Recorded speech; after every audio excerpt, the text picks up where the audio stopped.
그리운 내가 온다 박범신. 유럽이 여기서 시작됩니다. 아시아가 여기서 끝납니다. 바꿔 말하자면 유럽이 끝나고 아시아가 시작되는 곳이 이스탄불입니다. 일찍이 강성했던 히타이트인들이 자리 잡았으며 페르시아 제국과 로마 문명의 세례를 받았던 곳, 동로마 제국의 비잔틴 문화가 꽃피었고 오스만 터키의 이슬람 문명의 중심을 이루었으며 아시아 몽골 제국의 말발굽 소리가 천지를 울리기도 했던 곳, 동양과 서양, 오래된 과거와 현재, 갈등과 화해가 뒤섞여 흐르는 곳, 이스탄불은 터키의 심장입니다.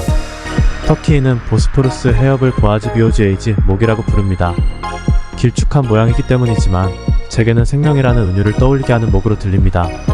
유럽 대륙과 아시아 대륙을 가로지르는 30여 킬로미터의 이 물길은 우리에게 하나의 강력한 상징성을 보여줍니다. 저는 이 물길을 따라 지금 곧 아시아로 갈 수도 있고 유럽으로 갈 수도 있습니다. 역사 속에서 이 물길은 애것과 새것, 사랑과 문명, 아시아와 유럽을 가르는 배타적 경계선이기도 했으나 이제 그 모든 게 뒤섞여 흐르는 통합의 물길이 됐습니다. 경계는 곧 아름다운 통합이 됩니다. 오늘날의 터키 국경이 생긴 건 1차 세계대전 이후입니다. 역사에서 영원한 영광은 존재하지 않습니다. 한때는 열광에 의해 반식민지와의 어두운 터널을 거치기도 했습니다. 술탄제는 폐지됐습니다. 터키는 공화국이 되었으며 수도는 앙카라로 이사했습니다. 그러나 체제가 무너진다고 해서 문화 통째로 무너지는 건 아닙니다. 국가 체제가 무너져 왔지만 이스탄불은 여전히 건재하며 터키의 중심을 지켰습니다. 보스포루스 크루즈를 타고 달리면 고대로부터 중세를 지나 현대에 이르는데 전혀 시간차를 느낄 수 없습니다. 수천 년 역사의 터널을 달리는 느낌이지요. 나이트의 간격이 그렇듯이 이 역사의 터널에선 시간의 거리가 느껴지지 않습니다. 로마 문명 뒤뜰에 비잔틴 문명이 은신해 있으며 비잔틴 문명의 안뜰에 이슬람이 깃들어 있습니다. 기능이 빼어난 타임머신을 타고 수천 년의 역사를 단 몇 시간에 주유하고 싶다면 보스포루스 크루즈를 타거나 이스탄불 시가지를 배회하면 됩니다. BC 7세기경 건설된 이 아름다운 도시는 먼 세계에 대한 그리스인들의 동경과 체제의 굴레에서 벗어나고자 했던 동로마인들의 자유의지가 담겨있으며 투르크 유목민들과 오스만족을 비롯한 아시아인들의 야망이 깃들어 있고 이슬람 문명의 영역이 축적되어 있습니다. 이스탄불에선 그러므로 누구나 통합의 카리스마가 갖는 아름다운 글로벌의 꿈을 꿀 수 있습니다.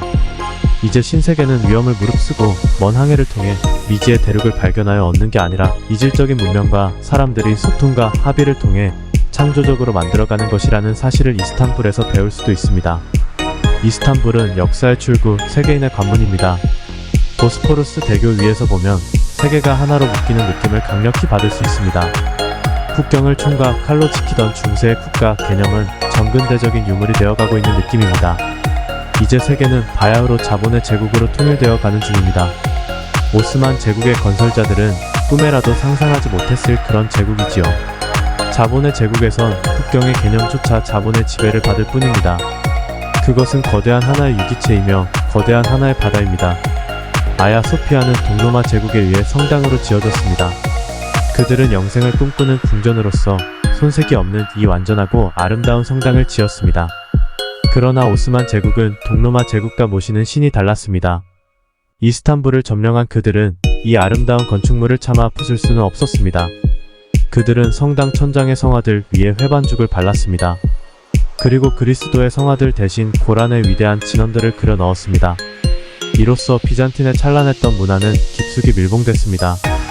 시간이야말로 진실을 드러내는 데 있어서는 신일인지 모릅니다. 수백 년의 세월이 흐른 뒤에 회반죽들이 떨어져 나갔습니다.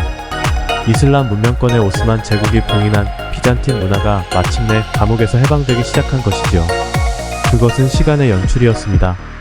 수백 년 만에 드러난 천장의 벽화들은 놀랍게도 어제의 그것처럼 생생하고 아름다웠습니다. 비잔틴 제국과 오스만 제국은 멸망했지만 세계는 아직 두 제국이 미친 문화의 단층을 극복하지 못했습니다.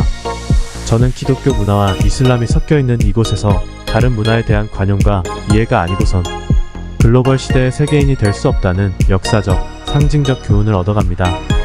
아야 소피아 성당을 완성한 유스티니아누스 황제는 머리가 아파 어느 날 성당의 한 기둥에 잠시 이마를 대고 있었습니다. 황제의 두통은 이내 말끔히 사라졌습니다. 신께서 이 기둥의 한 끝을 붙잡고 있었던 모양입니다. 오스만 제국이 점령하고 나서도 이 기둥의 신묘함은 유지됐습니다. 예배의 방향을 잡아주는 기둥이 되었으니까요. 종교의 편 가르기는 신의 뜻일까? 신을 앞세운 인간의 뜻일까를 생각해봅니다. 초월했단 세상에서 예수님과 마호메트는 서로 나뉘지 않고 사이좋게 지내고 있을지도 모릅니다. 그들에겐 근원에서 나오는 힘있는 사랑이 있으니까요. 비잔틴 시대부터 인종을 초월해 수많은 사람과 갖가지 문화가 돈을 매개 삼아 그랜드 바자르에 모여들고 자연스럽게 하나로 섞였고 재탄생했습니다. 이미 중세에 유럽의 물건과 아시아 동쪽 끝에서 온 물건이 나란히 놓인 것도 바로 이곳입니다. 유럽 문명과 아시아 문명의 가장 원만한 접합이 여기에서 비롯되었을 것입니다. 상호는 문화를 낳고 문화는 언제나 체제와 이념을 넘어서 존재하니까요. 동화작가 안데르센 크리스천 앤더선은 지중해 기행에서 이곳을 가리켜 이스탄불의 심장이라 불렀습니다. 양탄자를 최초로 만든 게 터키인이라고 하는 사람들이 많습니다. 양탄자는 터키의 대표적 특산물로서 터키인들의 삶과 문화가 그 무늬와 색깔로 집약됩니다. 이슬람의 영향 때문에 잎과 꽃무늬의 기하학적인 장식이 많지만 현대에는 세계인의 모든 문화가 깃든 것으로 확산돼 그 문양이 실로 다양합니다. 하늘을 나는 양탄자를 구하려면 중세의 그랜드 바자르로 돌아가야 하겠지요. 양탄자는 수천 년간 이어져온 문화의 정수이자 보고입니다. 터키의 양탄자는 터키인의 역사를 고스란히 담고 있습니다. 하늘을 나는 양탄자는 없나요? 나는 한 상인에게 물었습니다. 있었는데 어제 마지막 한 장을 팔았습니다. 운이 없으시네요. 상인이 웃으며 말했습니다. 나는 정말 운이 없는 사람입니다. 아라비안 나이트에 나오는 마지막 그 양탄자를 살 수 있었더라면 단번에 사랑하는 서울의 당신에게 날아갈 수가 있었을 텐데요. 그리스 신화엔 손에 닿는 모든 것이 금으로 변했으면 좋겠다는 소원을 가진 미다스 왕의 이야기가 나옵니다. 왕은 소원을 이루었습니다.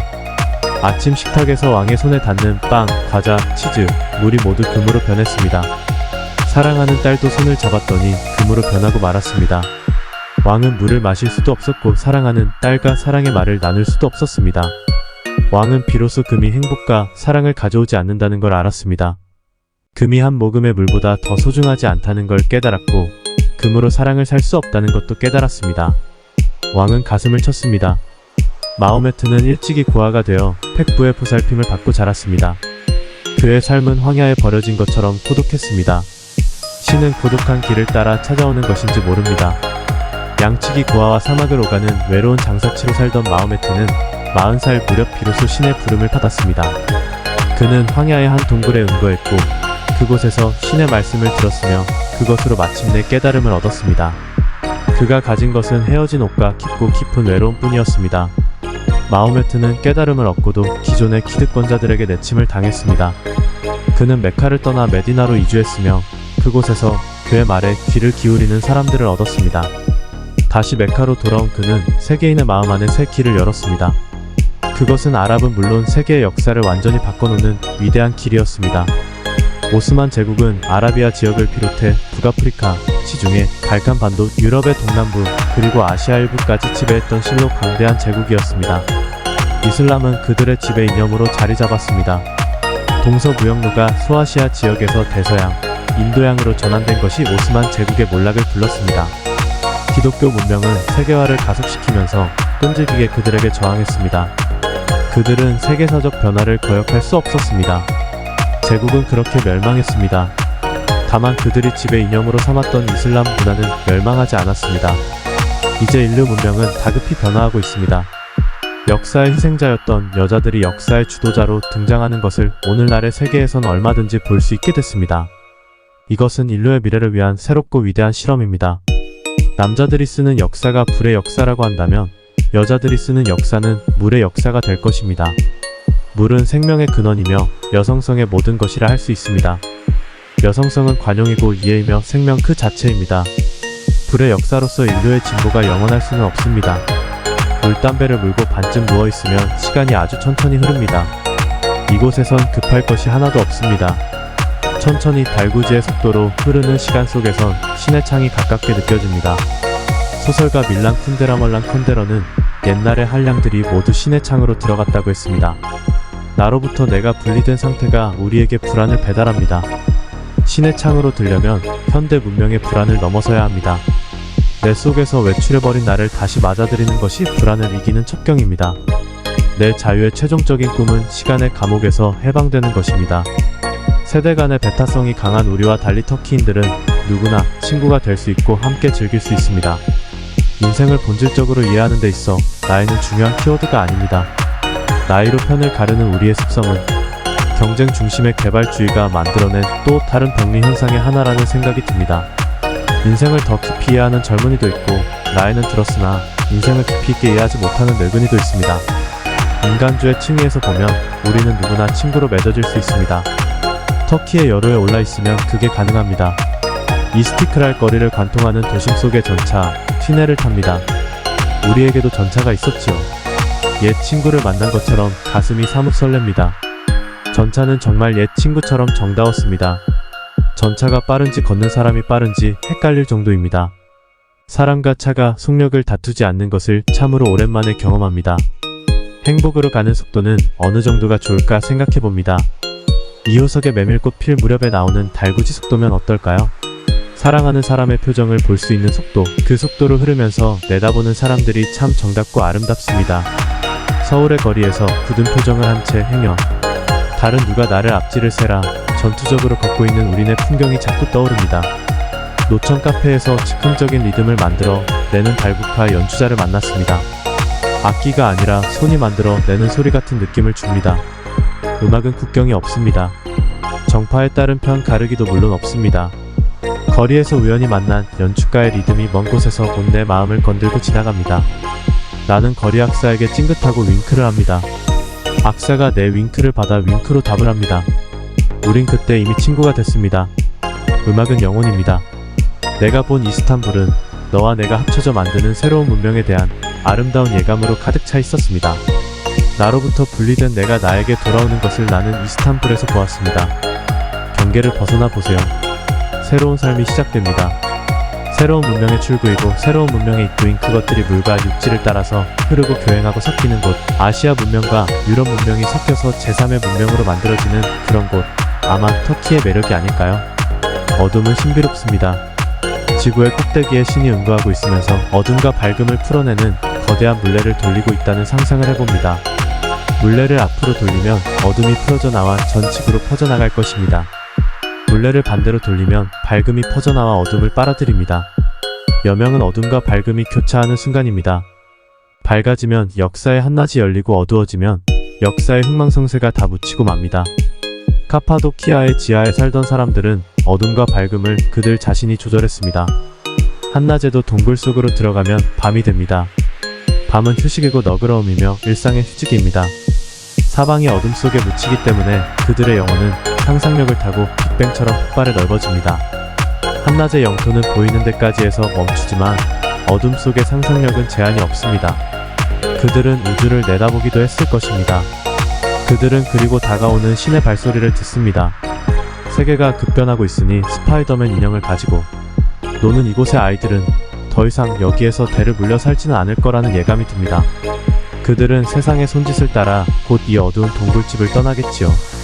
삶의 터전이 넓고 환해진다고 해서 그들의 꿈이 더 넓고 환해지리라는 보장은 없습니다. 정보화는 사랑의 깊은 울림을 가로막습니다. 신에게 가는 지름길도 가로막습니다. 오늘날 과연 우리가 찾아 헤매는 신은 어디에 있는 걸까요? 주황빛 노래 물들어가는 카파도키아 계곡은 신비했습니다. 사람은 자연에 깃들어 대대로 그 역사를 이어가고 자연은 사람을 만나 운명으로 거듭납니다. 이곳의 풍경은 터키의 것이라기보다 보는 이의 것입니다. 저물력을 가리켜 불교에선 다르마타의 바루도라고 합니다. 인간의 본성이 가장 살아나는 과도기가 바로 황혼역입니다. 한낮은 끝나고 어둠은 시작됩니다.